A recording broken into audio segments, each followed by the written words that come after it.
Halo, selamat pagi anak-anak Miss di rumah. Apa kabar? Harap kalian semua dalam keadaan sehat dan baik-baik saja ya, Nak. Nah, pada pagi ini adalah bab terakhir yang akan kita bahas di kelas 12 sebelum kita ujian semester, yaitu polimer. Nah, jadi selama Miss menjelaskan melalui video ini, Miss harap anak-anak Miss di rumah sudah menyediakan buku catatan, buku latihannya, dan alat tulisnya. Jadi berkonsentrasilah selama Miss mengajarkan. Oke. Nah, polimer ini diambil dari bahasa Yunani. Secara etimologis terbagi menjadi dua kata. Ada polis dan meros. Polis itu tahu kan? Poli banyak, meros itu bagian. Jadi polimer ini adalah banyak bagian secara etimologisnya. Namun secara pengertian dalam kimianya bagaimana kita pelajari ya. Oke. Nah, merupakan suatu bahan kimia yang digunakan dalam kehidupan kita sehari-hari maupun dalam industri. Yang gimana bahannya? Nah, adalah suatu makromolekul, makro besar, berarti molekul besar yang terbentuk dari molekul-molekul sederhana yang sering kita sebut sebagai monomer. Kalau polimer banyak bagian, kalau monomer adalah satu bagian kan, karena mono itu satu. Nah, konsepnya, sebagian makromolekul mempunyai struktur yang lebih teratur, yakni tersusun dari unit-unit terkecil dengan struktur yang karakteristik dan berulang. Kalau dia poli berarti berulang dari monomernya kan, mulai dari 50 ribuan unit. Nah, makromolekul yang seperti itu disebut dengan polimer. Reaksi pembentukan polimer dikenal dengan polimerisasi. Perhatikan salah satu contoh polimer di bawah ini. Nah, di bawah ini ada satu molekul metanal disebut sebagai monomer. Nah, metanal ini kalau dia berulang dalam jumlah yang minimal 50.000 unit tadi katanya, maka ini menjadi polimetanal. Nah, polimetanal inilah yang termasuk ke dalam polimer. Nah, itu untuk konsep dan contoh polimernya. Nah, peta konsepnya. Secara pembagiannya ada 4 yang membedakan atau penggolongan polimer. Pertama berdasarkan asalnya, yang kedua berdasarkan jenis monomer penyusunnya, yang ketiga berdasarkan sifat karakteristik, dan yang terakhir berdasarkan jenis reaksi polimerisasi. Nah, dalam video ini kita bahasnya sampai 3 aja dulu ya. Nah, berdasarkan asalnya mari kita bahas. Nah, penggolongan polimer berdasarkan asal. Nah, polimer berdasarkan asal terbagi menjadi 2. Ada dari alam, ada dari sintetis. Nah, kalau dari alam berarti dihasilkan dari alam. Nah, di alam kamu dapat menjumpai makromolekul di mana-mana, bahkan di dalam tubuh kita sekalipun. Lihatlah gambar di bawah ini. Mungkin salah satu di antaranya adalah malah makromolekul yang sering kamu jumpai dalam kehidupan sehari-hari. Ini nggak salah satunya karena udah semuanya kita jumpai. Yang pertama itu sayuran kayak brokoli, tomat, timun, lemon. Yang kedua itu ada padi atau gandum. Yang ketiga itu ada susu, yang susu dan daging itu kan. Yang D itu ada alpukat, E itu manggis, F itu mangga, dan di bawah itu ada karet. Nah, semua gambar yang ada pada slide ini merupakan contoh dari makromolekul atau dari polimer yang berasal dari alam. Nah, karet merupakan salah satu contoh polimer alam. Oke, contoh polimer alam yang bisa kita lihat lagi itu di tabel ini. Contohnya, pertama, nama polimernya pati atau amilum. Kalau pernah dibahas di biologi ini kan, monomernya adalah glukosa. Jadi amilum ini atau pati ini terbentuk dari glukosa yang tersusun minimal 50.000 unit tadi. Nah, contoh-contohnya biji-bijian, akar umbi seperti singkong kan. Yang kedua, selulosa, monomernya glukosa juga. Contohnya sayur, kayu, dan kapas. Nah, yang ketiga ada protein. Protein ini tersusun dari asam amino. Contohnya itu pada susu, daging, telur, wol, dan sutra. Yang keempat ada asam nukleat. Monomernya adalah nukleotida, dan contohnya adalah molekul DNA dan RNA yang pada sel. Yang terakhir adalah karet alam atau isoprena.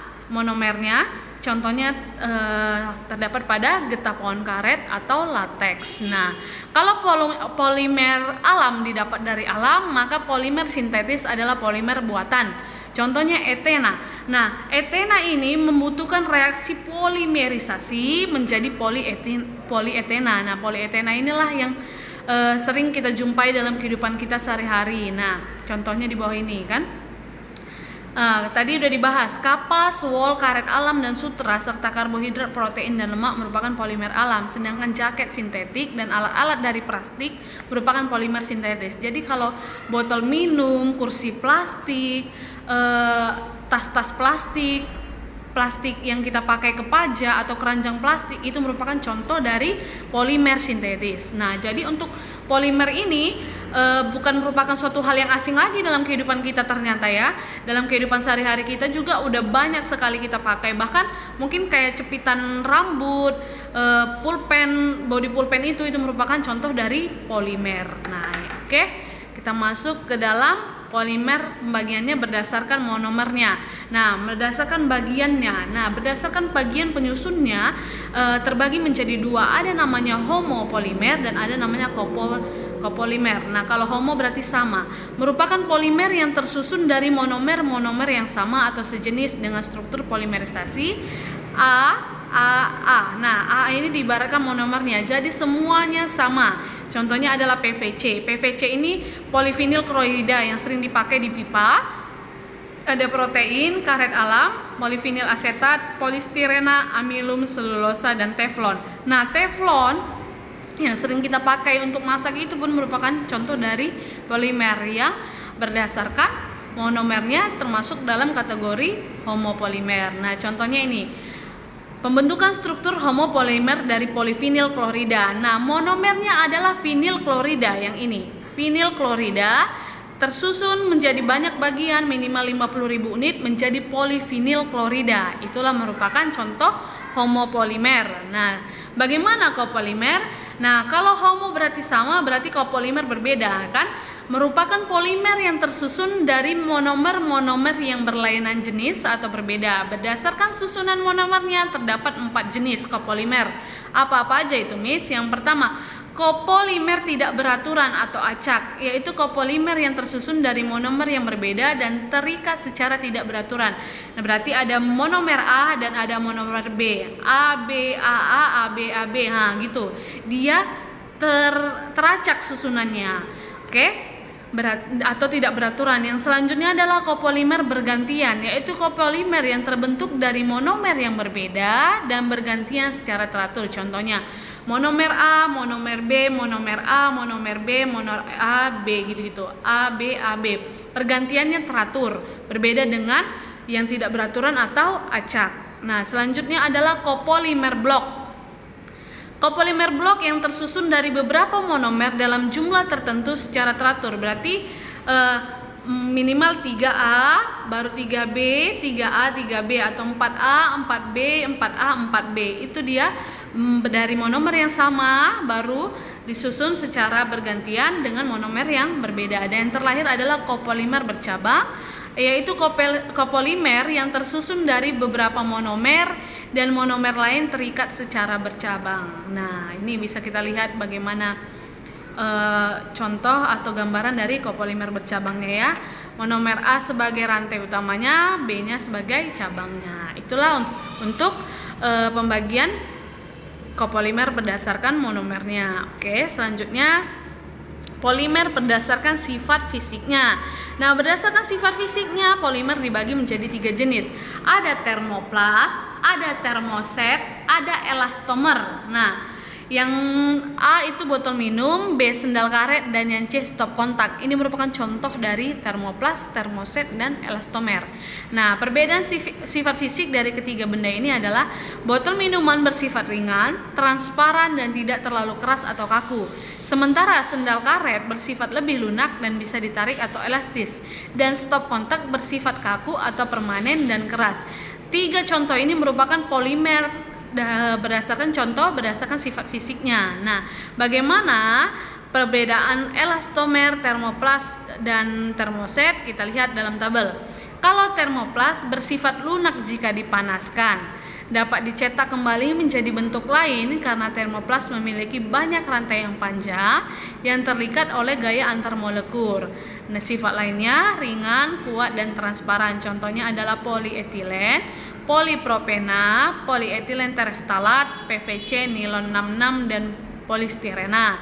Sementara termoset mempunyai bentuk permanen, berbeda dengan termoplas ya. Tidak menjadi lunak jika dipanaskan karena memiliki banyak ikatan kovalen yang sangat kuat di antara rantai-rantainya. Namun, pemanasan terlalu tinggi akan menyebabkan ikatan terputus dan bisa menyebabkan terbakar. Contohnya adalah bakelit atau fenol formaldehid. Yang terakhir adalah elastomer, bersifat elastis atau dapat mulur jika ditarik tetapi kembali ke bentuk awal jika gaya tariknya dihilangkan. Elastisitas diperoleh dari tumpang tindih antara rantai polimer yang memungkinkan rantai-rantainya ditarik dan ikatan silang atau crosslink yang akan menarik kembali rantai tersebut ke susunan tumpang tindihnya. Contoh adalah karet sintetis atau SBR ya, synthetic bubble wrap. Itu biasa yang kita pakai untuk ikat rambut. Oke. Inilah merupakan perbedaan dari termoplast, termoset, dan elastomer. Nah, yang menjadi tugas hari ini adalah kalian catat perbedaan polimer berdasarkan penggolongannya tadi. Untuk penggolongan berdasarkan reaksi polimerisasi kita bahas minggu depan. Jadi tugas hari ini adalah catatan. Kalian catat baik-baik, tulisan contohnya juga dibuat dengan baik ya. Oke. Tetap semangat dan jaga kesehatan. Sampai jumpa di video-video selanjutnya. Dan jangan lupa rajin belajar di rumah karena kita akan menghadapi ujian semester. Oke? Selamat pagi.